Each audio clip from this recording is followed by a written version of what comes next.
Magandang araw po sa inyong lahat mga kasiklista. Nandito tayo ngayon sa UT Plantation ng ating kaibigan ay Pastor Rodrigo Cabaya. Yun po yung sa UT ano. Ito po yung ating kaibigan. Pastor, magandang hapon sa iyo. Kumusta naman po yung ano natin? Kitaan dito sa UT farming. Okay, good.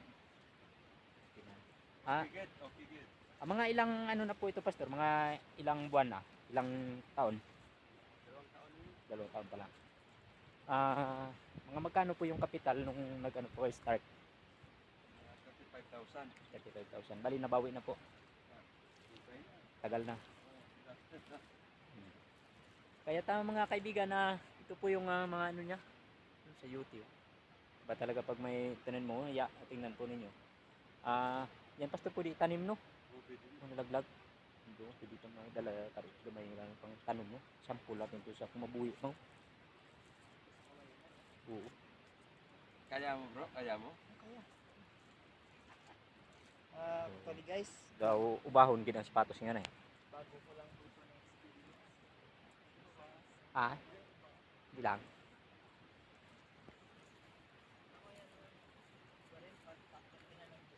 Oo. Kaya ito kasama natin ating mga kaibigan.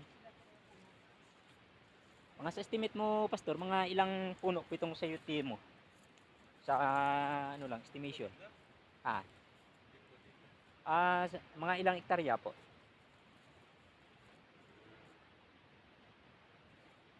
Sa Victoria. Mga 1 hectare. Kaya ito mga kaibigan, dami talaga Kasi paglaglagan na yung iba. Pastor, may ano, may tubo no iba no? Pastor, ay bro. May mga tubo no. Pwede na pwede tanim. Damo mga kakano. Laglag no. Dami pala. Dami pala guys. Oo.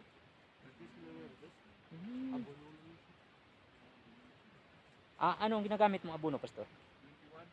21. 2100. Yan po mga kaibigan, yan po mga kasiklista may mga tubo na. Sayang yung iba pwede pala ito itanim. Ang kapital nito guys ay nasa 35,000 pesos. Matagal na po nabawi. Unang harbisan ay bawi po kagad. Sa mahigit 1 hektar po yung sa UThan po ng ating kaibigan. Grabe, blessed talaga yung yan po. Yan po yung puno.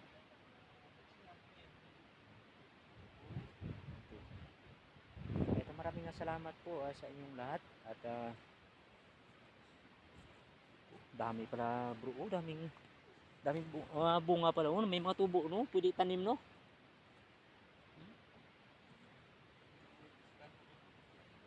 Kaya bistahin po natin pati yung fish pan ni Pastor Boards.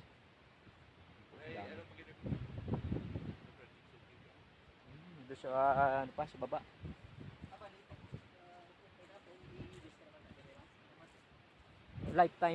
Lifetime Pastor no? Pag may patay, tamnan ulit. Gamit po ni ni Pastor Boards po ay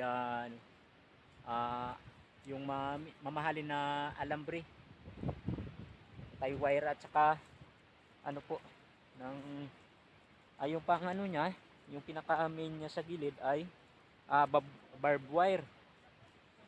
Saka yung mga puste niya may kawayan, may kahoy. Yun po. Ganda talaga, dami. So puntahan po natin ang mga local farmers. May sprayer siya dito. Grabe, ang ganda dito, malamig. Tapos ang ganda ng view. Ganda pa lang kitaan dito sa UT farming. Mga kaibigan. Grabe. Kaya enjoy. Kukuha tayo ng ideya dito ngayon, mga kasiklista, na kung saan ay ayan po yung advocacy natin ay tulungan natin ng mga farmer at saka gusto din natin masubukan ang kitaan sa farming business. Yun po, pinapruning din pala. Mga tinutubo. Maraming salamat po sa inyong lahat at God bless po everyone.